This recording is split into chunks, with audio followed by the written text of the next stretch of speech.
बिहार के नियोजित शिक्षकों का खुल गया किस्मत। स्नातक ग्रेड एवं प्रधानाध्यापक पद पर मिलेगी प्रोन्नति। शिक्षा विभाग की समिति के द्वारा लिया गया निर्णय, इससे संबंधित पत्र हुआ जारी।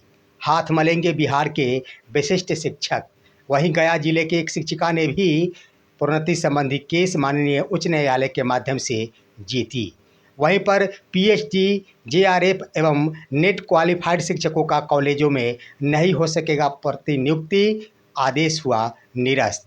दोस्तों नमस्कार, मैं हूं आपका दोस्त स्केच चौधरी। बड़ी खबर के साथ एक बार फिर से आप सभी के बीच।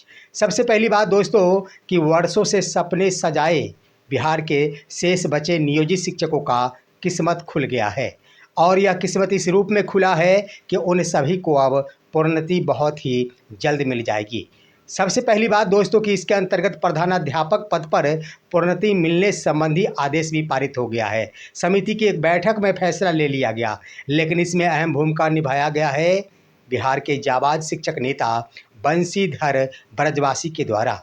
आइए दोस्तों, आज के इस वीडियो में हम आपको बताते हैं कि आखिर क्या कुछ होने वाला है। साथ ही साथ आपको बताऊंगा कि एक शिक्षक जो कि जेआरएफ या फिर नेट क्वालिफाइड या फिर पीएचडी योग्यताधारी हैं, उनकी प्रतिनियुक्ति कॉलेजों में होने वाली थी, लेकिन उनकी प्रतिनियुक्ति पर तत्काल प्रभाव से रोक लगा दिया गया है। लेकिन रोक कब तक प्रभावी रहेगा, इसके बारे में भी आज के इस वीडियो में हम चर्चा करेंगे। लेकिन इससे पहले मैं आपसे गुजारिश करूंगा, अगर आप मेरे इस चैनल को अभी तक सब्सक्राइब नहीं किए होंगे, कृपया सब्सक्राइब कर लेंगे, और सब्सक्राइब कर चुके होंगे तो सब्सक्राइब करने की ज़रूरत बिल्कुल भी नहीं है। सबसे पहली बात दोस्तों, आप सभी को पता होगा कि बिहार में मात्र 75,000 के आसपास नियोजित शिक्षक शेष रह गए हैं, और उन सभी के लिए ये खुशियों वाली दिन यानी किस्मत का पिटारा खुल गया है। ऐसा इसलिए मैं कह रहा हूँ क्योंकि वर्षों से वो सभी संघर्षरत थे।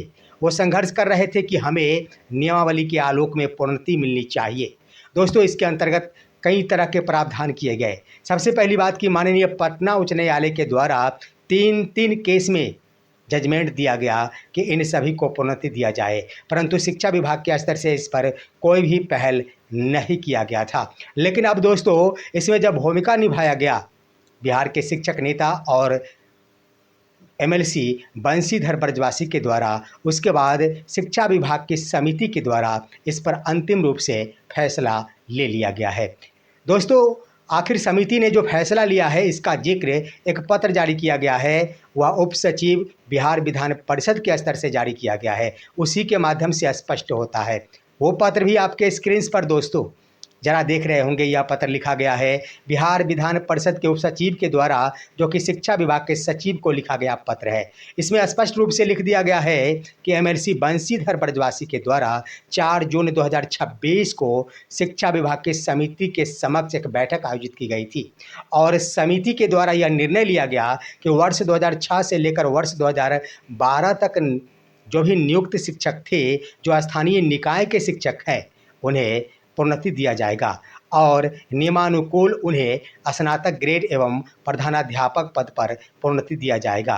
यह भी समिति ने फैसला लिया था कि अगले 1 महीने के अंदर इस पर फैसला लेते हुए प्रोन्नति दे दिया जाएगा, जिसका जिक्र इस पत्र में कर दिया गया है। आगे लिख दिया गया है कि इन सभी को प्रोन्नति देते हुए कृत कार्रवाई से अवगत कराया जाए और एक प्रतिवेदन उपलब्ध कराया जाए। यानी कहने का अर्थ ये है कि विधान परिषद के उप सचिव के द्वारा शिक्षा विभाग के सचिव को पत्र लिखकर ये बातें याद दिला दी गई है कि 4 जून 2026 को समिति की बैठक में जो फैसला लिया गया कि नियोजित शिक्षक जो वर्ष 2006 से लेकर वर्ष 2012 तक नियुक्त हुए थे, उन्हें 1 महीने के अंदर प्रोन्नति देनी थी, और प्रोन्नति देकर इन्हें अपने पद पर भिजवाया जाए, और इससे संबंधित कृत कार्रवाई से संबंधित प्रतिवेदन विधान परिषद को भी भेजा जाए। अब दोस्तों यह पत्र ने स्पष्ट कर दिया है कि शेष बचे नियोजित शिक्षकों का किस्मत का पिटारा खुल गया। दोस्तों आप गौर किए होंगे, यह पत्र एक बार फिर से याद दिला दिया गया है, और 25 जून 2026 को जारी किया गया। इसलिए जारी किया गया है कि 1 महीने के अंदर इन सभी को प्रोन्नति देने का निर्णय लिया गया था, और जुलाई महीने में निश्चित रूप से इन सभी को प्रोन्नति देने संबंधी आदेश पारित किया जाएगा। इसलिए याद दिला दिया गया है, और इस पत्र के माध्यम से स्पष्ट हो रहा है कि शेष बचे नियोजित शिक्षक जिन्होंने स्नातक योग्यता धारण की है और उन्होंने प्रशिक्षित के रूप में अगर 8 वर्षों की सेवा पूर्ण कर रखी है तो उन्हें स्नातक ग्रेड में प्रोन्नति दिया जाएगा। और जो स्नातक ग्रेड के शिक्षक हैं वो अगर 4 वर्षों की सेवा पूर्ण कर लिए हैं तो उन्हें प्रधानाध्यापक पद पर प्रोन्नति दिया जाएगा। यह स्पष्ट हो चुका है। देखना दिलचस्प होगा कि आखिर कितने स्नातक ग्रेड के शिक्षक शेष रह गए हैं जिन्हें प्रधानाध्यापक पद पर प्रोन्नति मिलेगी, क्योंकि ढेर सारे शिक्षक दोस्तों जो स्नातक ग्रेड में बहाल हुए थे वो तो विशिष्ट शिक्षक बन गए। अब निश्चित रूप से उन्हें प्रोन्नति नहीं मिल पाएगी। सिर्फ जो स्थानीय निकाय के शेष शिक्षक रह गए हैं, जो नियोजित पद पर कार्यरत हैं, उन्हीं को आखिर यह प्रोन्नति का लाभ मिल सकेगा। तो निश्चित रूप से कहा जा सकता है कि नियोजित शिक्षकों का किस्मत का पिटारा खुल गया, लेकिन उनका यह किस्मत का पिटारा खुलते ही हाथ मलते नजर आएंगे बिहार के विशिष्ट शिक्षक, क्योंकि दोस्तों उन्होंने यह कभी नहीं सोचा था कि आखिर मेरा सपना पूरा होगा कि नहीं। उन्होंने यह सोचकर कि हम सरकारी शिक्षक का दर्जा प्राप्त कर लेंगे और तमाम सुख सुविधाएं हमें मिलनी शुरू हो जाएगी, लेकिन आखिर मिला क्या? सिर्फ एनपीएस के अलावे कुछ भी नहीं मिल पा रहा है। वर्तमान हालात पर विचार किया जाए तो अभी तो विशिष्ट शिक्षकों को चिकित्सा अवकाश का भी लाभ नहीं मिलता है।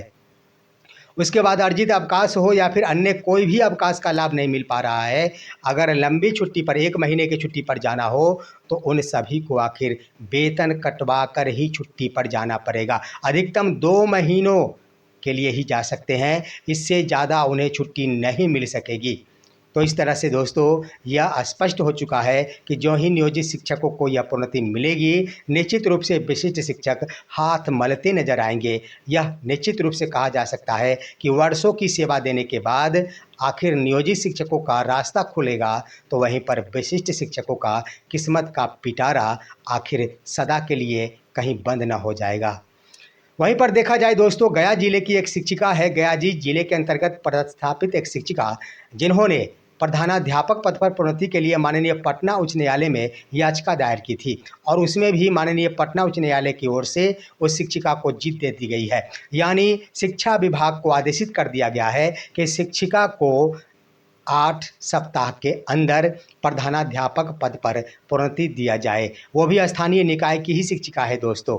वर्तमान में वो प्रभारी प्रधानाध्यापिका है और वो वर्षों से इंतजार कर रही थी कि आखिर मुझे प्रधानाध्यापक पद पर प्रोन्नत कर दिया जाएगा, लेकिन जब समय बीत गया, उन्हें प्रोन्नति नहीं मिली, तब जाकर उन्होंने कोर्ट का दरवाज़ा खटखटाया और अंतःगत्वा कोर्ट के द्वारा एक बार फिर से सिर्फ एक शिक्षिका के लिए प्रोन्नति संबंधी आदेश शिक्षा विभाग को दे दिया गया है कि 8 सप्ताह के अंदर निश्चित रूप से वो इन शिक्षिका को प्रोन्नति दे दे। अब तो निश्चित है कि एक तरफ जहां पूरे बिहार भर के शिक्षकों को प्रोन्नति मिल जाएगी, जो खास तौर पर नियोजित शिक्षक है, लेकिन देखना दिलचस्प होगा कि कहीं इस सब पर भारी न पड़ जाए टीईटी का मामला, क्योंकि दोस्तों टीईटी का मामला जो ही आखिर भारी पड़ेगा, निश्चित रूप से इन सभी का यह प्रोन्नति एक बार फिर से लटक जाएगा। क्योंकि टीईटी का मामला देखना दिलचस्प होगा कि शिक्षा विभाग के स्तर से इस पर मंथन जारी है कि कौन से कोटि के शिक्षकों को आखिर टीईटी से गुजरना होगा। वहीं पर कह दिया जाए जो नियमित कोटि के शिक्षक हैं उन पर तो लागू हो ही रहा है, लेकिन जो सूचनाएं प्राप्त हो रही है बिहार के तमाम कोटि के शिक्षक जो कि एक बार भी टीईटी परीक्षा में नहीं बैठे हैं, उन्हें टीईटी यानी पात्रता परीक्षा उत्तीर्ण करके दिखाना होगा। तो दोस्तों यहाँ पर एक तरफ जहाँ खुशियों की लहर दौड़ी है, ऐसा ना हो कि आखिर उस खुशियों में आखिर फीका नमक डाल दे या टीईटी का मामला।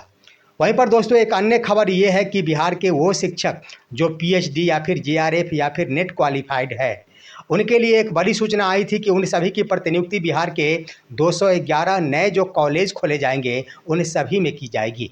और यह आदेश जारी कर दिया गया था तमाम जिला शिक्षा पदाधिकारियों के लिए कि आप सभी इसकी सूची तैयार करें और सूची के बाद इनकी प्रतिनियुक्ति करना सुनिश्चित करें। परंतु अब दोस्तों यहाँ पर उस शिक्षा विभाग के उप निदेशक के द्वारा पत्र जारी करते हुए उस आदेश को फिलहाल अपरिहार्य कारणों से निरस्त कर दिया गया है। वो पत्र भी आपके स्क्रीन पर दोस्तों, जिसमें स्पष्ट कर दिया गया है कि आखिर इन सभी का यह मामला फिलहाल लंबित रहेगा।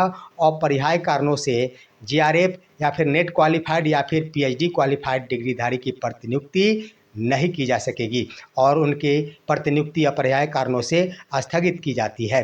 तो दोस्तों, एक बड़ा झटका लगा है। अब यहाँ पर सोचना दिलचस्प होगा कि आखिर यह प्रतिनियुक्ति संबंधी आदेश को निरस्त क्यों किया गया है। क्या बिहार सरकार या फिर शिक्षा विभाग के स्तर से कोई नई पहल की जा रही है?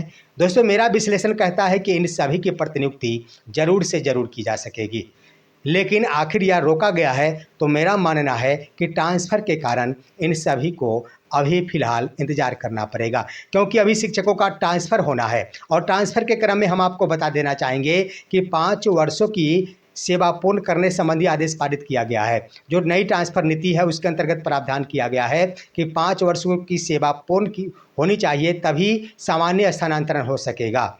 लेकिन दोस्तों, यहीं पर देखा जाए तो आखिर प्रशासनिक दृष्टिकोण से जो स्थानांतरण की प्रक्रिया लागू की गई है उसमें सारे बिंदुओं को आखिर मोड़ दिया गया है, यानी सारे बिंदुओं को गौण कर दिया गया है। यानी इसमें 5 वर्षों की कोई बाध्य सीमा नहीं रहेगी। उसके बाद शिक्षक आवेदन करेंगे या फिर ना करेंगे इसकी कोई कल्पना नहीं, यानी बिना आवेदन के ही स्थानांतरण कर दिया जाएगा जिला स्थापना समिति के द्वारा प्रशासनिक दृष्टिकोण से। उसके बाद कोई सेवा, यानी 1 वर्ष की सेवा हो या फिर 2 वर्ष की सेवा हो, अगर यहाँ पर शिक्षक अपने गृह प्रखंड या फिर शिक्षिका अपने गृह पंचायत में पाई जाती है तो प्रशासनिक दृष्टिकोण से उन सभी का स्थानांतरण कर दिया जाएगा। यहीं पर कह दिया जाए, इसी कारण से यह जो पत्र निरस्त किया गया है, संभवतः जब शिक्षकों का स्थानांतरण हो जाएगा और वो सब अपने अपने नए ज़िले में चले जाएंगे,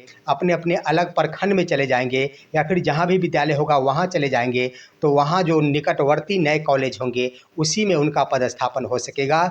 और संभावना ये दिख रही है कि इसी कारण से तत्काल प्रभाव से उनकी प्रतिनियुक्ति पर रोक लगाई गई है। फिलहाल आज की खबर यहीं तक। आप सभी हमारे इस वीडियो को लाइक कीजिए, अन्य दोस्तों के पास शेयर कीजिए और अब दीजिए अपने दोस्त को इजाज़त। अगले वीडियो तक के लिए फिर मिलेंगे। नमस्कार।